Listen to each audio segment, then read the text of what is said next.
Hi, everyone. Welcome to this week's Tech Minute. We're going to look at a really interesting technology that I've been educating myself more on the history of is facial recognition. It's really fascinating for what has been considered to be a technology that people use every day, the history behind this and where it really came from. I mean, it started in 1964, University of Texas, Austin, with a guy named Woody Bledsoe, who was doing experiments and calculations for the military on how they can recognize people by using their faces. And obviously, where that started, doing initial measurements, didn't work so well. It was very slow to calculate, but where it's come, where it's a normal daily occurrence now, we all undergo, whether we know it or not, facial recognition technology every single day. The two articles that I've noted below are really interesting reads and will give you insight to the history of facial recognition and some of the major advancements that they brought through.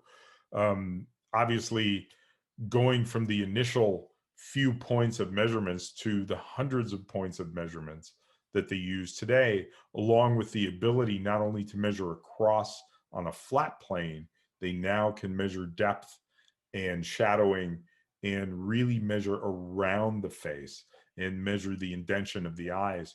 Latest technology includes the ability to do facial recognition with a mask on because of what's been happening at the pandemic. um, uh, the ability to measure somebody's face and from their known database and profile them has been very important with masks on. And they've made some huge advancements in that just in the last few months. In and for our industry, the movement of lips to help target that active speaker is critical for facial recognition so that PTZ cameras can zoom in to that active speaker and find that. They're also using it as part of a profile, along with fingerprints and retinal scans and everything else. And of course, phones use it for unlocking. So in our space, in the conferencing space, retinal scans are used for finding that active speaker. PTZ Optics, HuddleCam, Poly, Aver all have great products in that facial recognition arena and use it every day, whether they're doing framing technologies or active PTZ movement with motor technologies. In the marketing space, Walmart, The Gap, many other retail chains have been using facial recognition for some time, but they're targeting eyeballs. So they're looking at how successful their digital billboards are in their location by the amount of seconds that somebody is looking at them. Um, in security, obviously, we've been seeing the security for phones. They're accessing fingerprints and retinal scans. I've been through them at Heathrow to get through passport control. Boy, it saves a huge amount of time doing facial recognition versus standing in line to get my passport stamped for 45 minutes.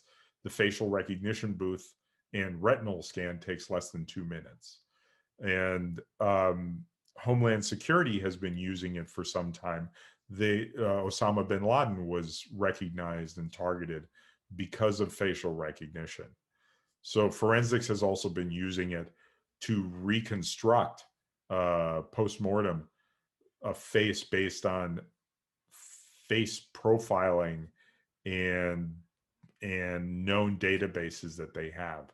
So obviously the concern is privacy and HIPAA, and which is why you see in our space, at least when you're using a facial recognition technology, that those kind of things for the time being are either selectable or turned off completely. Anyway, this is a really interesting topic. I hope you enjoy it. Do a little research on your own. Obviously, facial recognition is here to stay. Have a great week, and we'll talk to you again next week. Take care.